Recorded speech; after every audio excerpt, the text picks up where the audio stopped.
Ladies and gentlemen, my name is TotalBiscuit.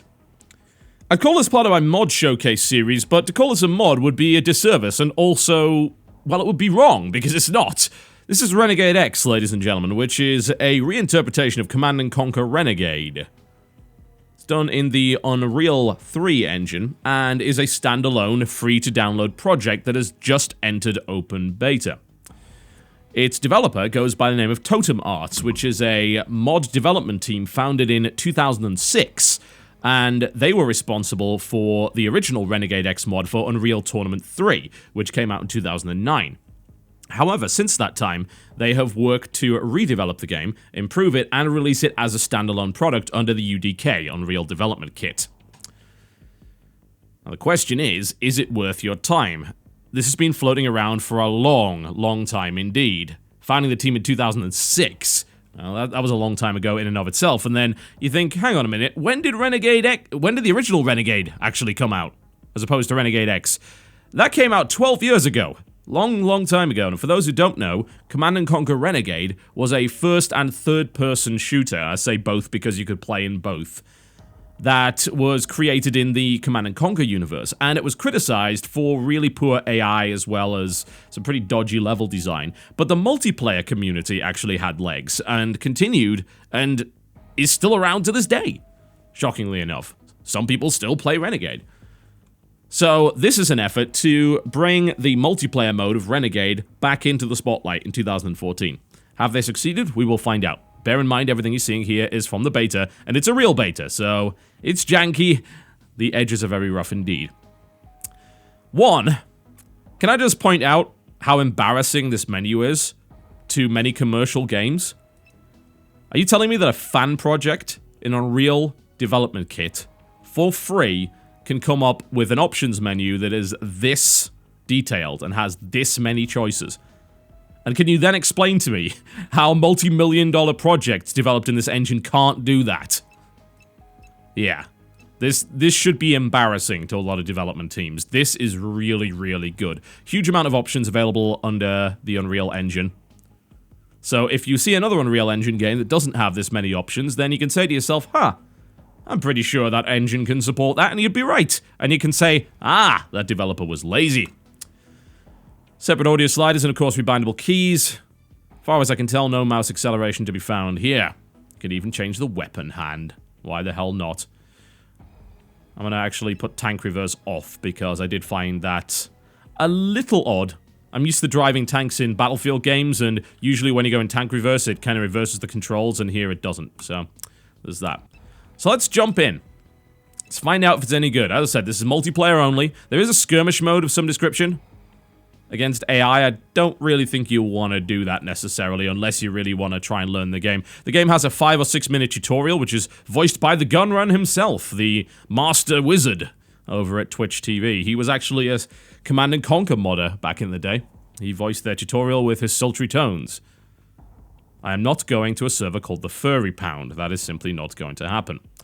See if we can find one that will work. The problem that the game currently has is that it doesn't show ping, so you've got to go based on what these descriptions say. I don't want to join a server in the Netherlands or in the UK or anything like that, so I'm looking for a US one that actually has some players on it that isn't full, which can be a little bit difficult. As you can see, this mod has gained a certain amount of popularity.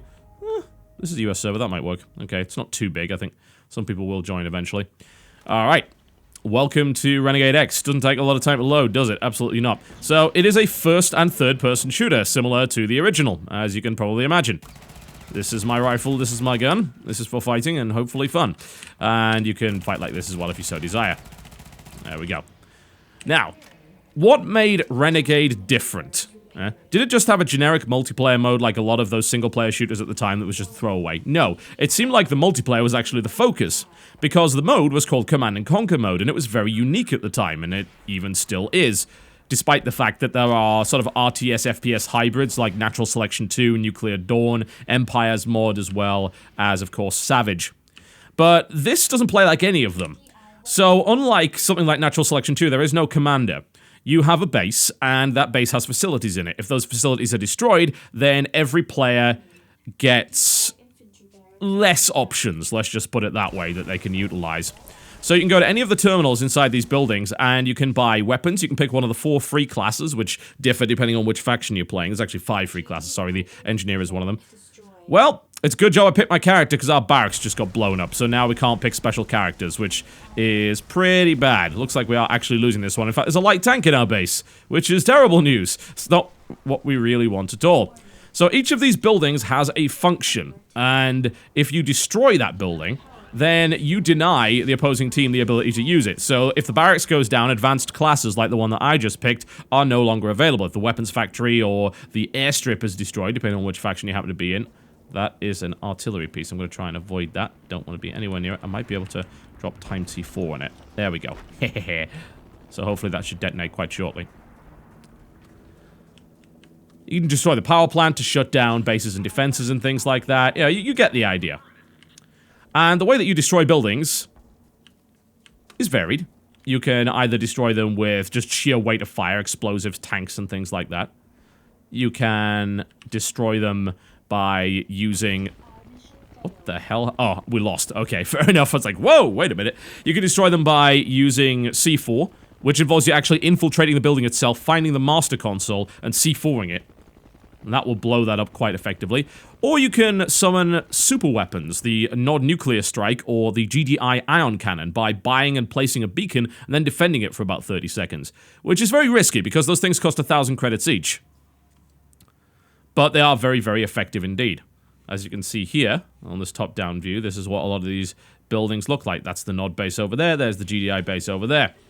Now, you start the game with a small number of credits, which you can use to buy an early vehicle, or you can buy an early class. I'm going to buy McFarland. He's one of my personal favorites. He has a flak cannon, which fires flak grenades as well as heavily damaging flak, and he has a little bit more health than the standard class. All the standard classes are free. You earn credits by completing objectives, and also through the Harvester, and a steady tick of credits that come in.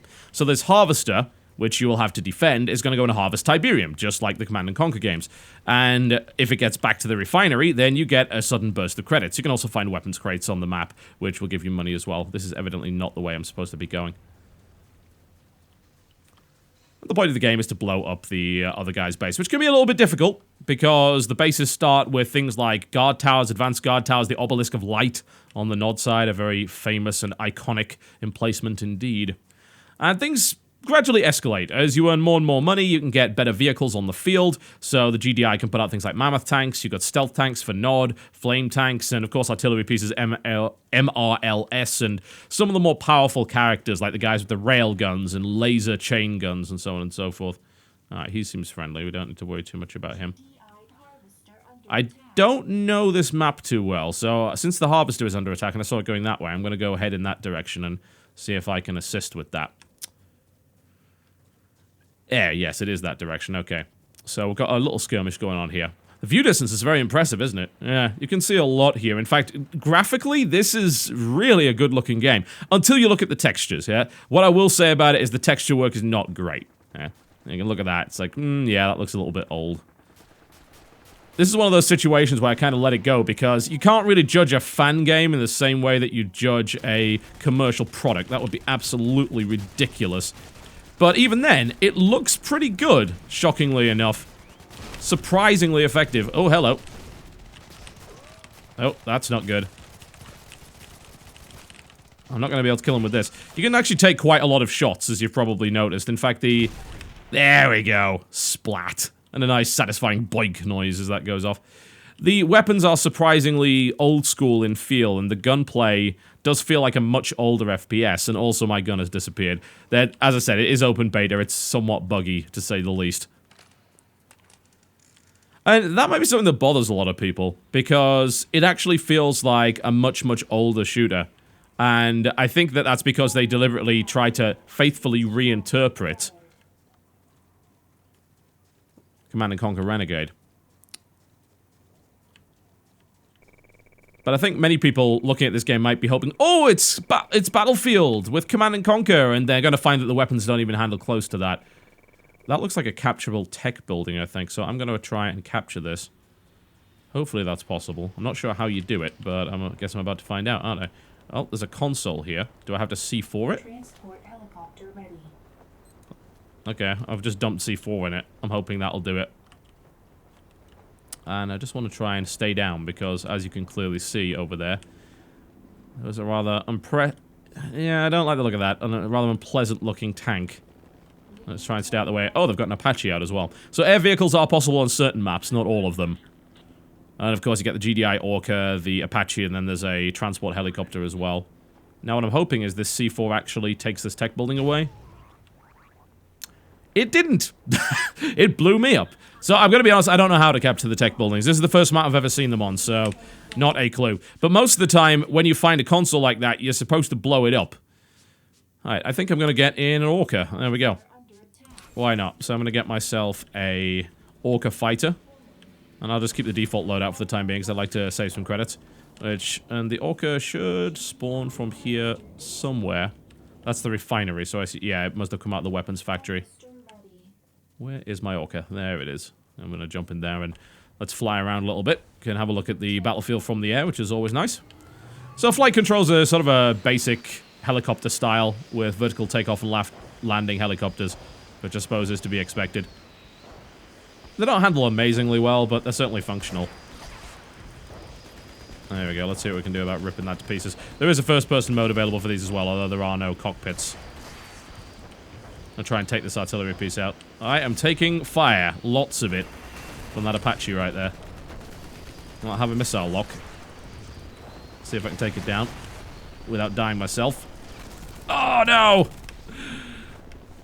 Shameful display. God damn it. Screw that guy. Fill it full of bullets. I don't think that does any damage. But never mind. Alright, let's see if I can C4 it. There we go. So he should go down, assuming the engineer isn't able to take the C4 off of it.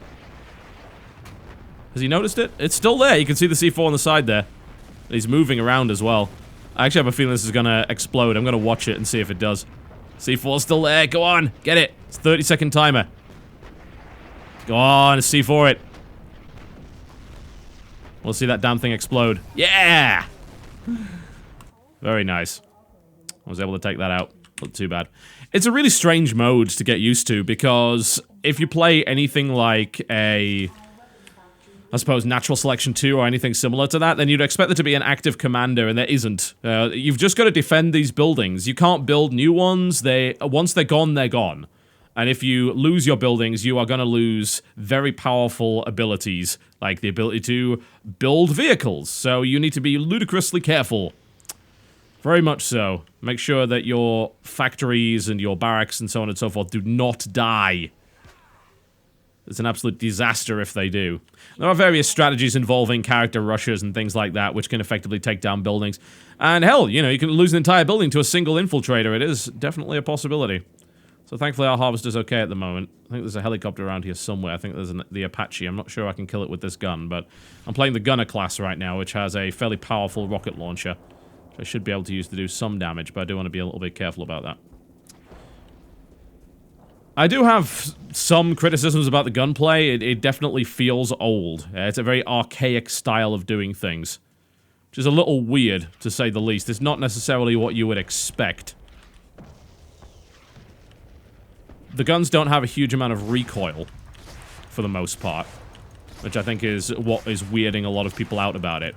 And the hit confirmation is not particularly strong either. You can also move backwards and forwards. You can move backwards and forwards very quickly, and your movement speed is actually quite high. So, if you're expecting momentum in the way that you'd see in a Battlefield game, you don't get that. So, people can rapidly change direction, which means killing them is difficult. And you can also take a lot of hits. I took several tank shells there from the artillery, as well as a few pistol shots, and I'm still ticking. So, some people who are looking for instant headshots, well, unless you are using a very powerful sniper rifle, you're unlikely to do that. And sniping in this game is not easy. That's all. Alright, I'd love to get in the vehicle. I don't know where it is. Teamwork is required, needless to say. And once things start ticking properly and people realize, oh yeah, you know, I've got to follow this objective, I've got to do things with my friends, then you suddenly find that the game starts to feel very tactical. pushing in one area and then sneaking in the other to try and deploy a super weapon beacon, or just massing up artillery and trying to protect them. Not standing in the Tiberium fields, that's a good strategy, don't want to do that. I'm going to try and kill this harvester. I might be able to, especially if I can get behind it. Let's see if I can do that. Oh my! He does not look friendly, does he? No. Guy with a laser rifle. See if I can take him out. Very nice. Oh, I found a stealth tank. Not good! I didn't see that, which is not surprising. Alright, let's grab ourselves a MRLS. Why not? There are methods to communicate. It's actually fairly easy. You can use Q in order to spot.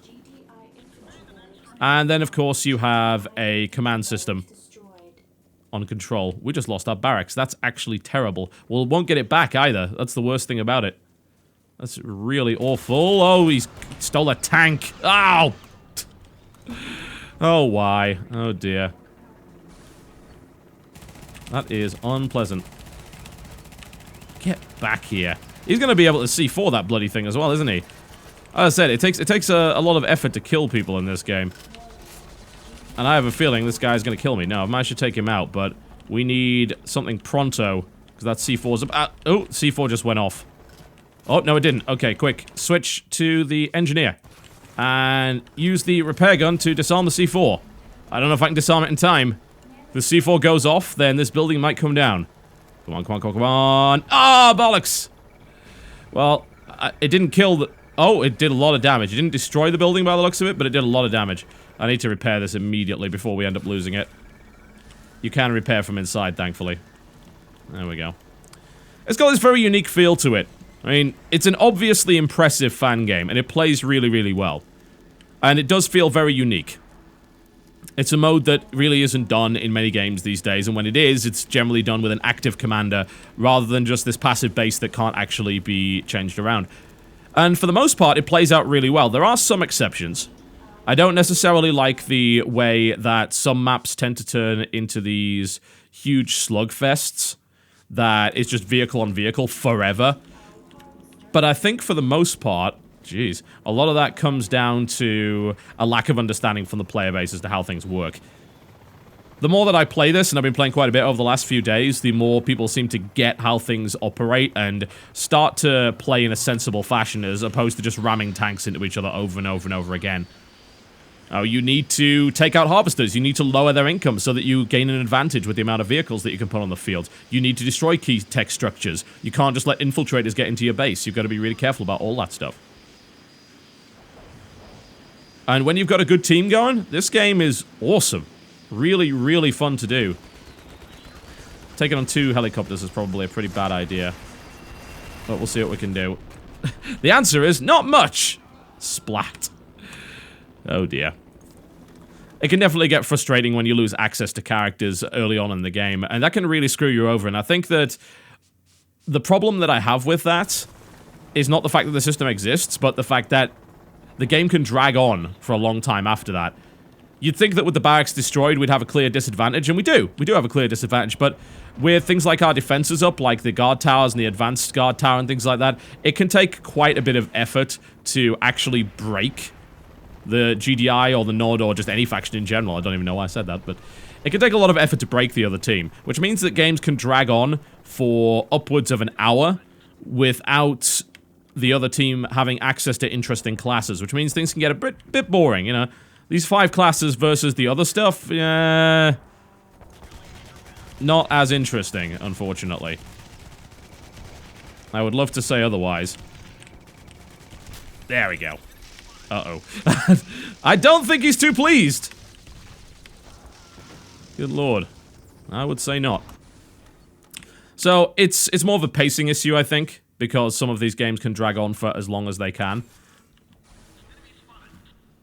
How you would deal with that? Not really sure, honestly. I think it's probably down to map design for the most part. Oh, bloody hell. I'm not even going to be able to get my MRLS. Am I even getting that right? I'm probably not. Bloody rocket launcher thingy. Let's try that. But those would be the criticisms that I level at it. You know, it's a fan game. And it feels like a fan game, but it feels like a really good fan game. The gunplay's a bit weird. Aim down sights outside of sniper rifles seems to be effectively worthless, from what I can tell. You're better off just strafing around in third person and aiming as best as you can. The recoil is effectively non-existent on most of the carbine weapons. But... what? Did I get C4'd? Oh god, I think I did. Jesus. I don't even know what happened. The game's pretty bad at giving you feedback in certain circumstances. I don't know why my vehicle died there. The game doesn't show you who killed you most of the time.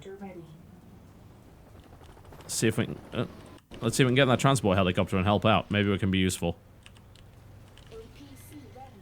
I can't enter the vehicle because they have exclusive access. Alright, well, screw that. Let's try and get in the APC then. What? Well, what's the point in that? Hey, here's a transport vehicle. Oh, wait, can't get in it for 30 seconds after it comes out. For some dumb reason. Don't know what's... there we go. Cool, I'm in the Chinook.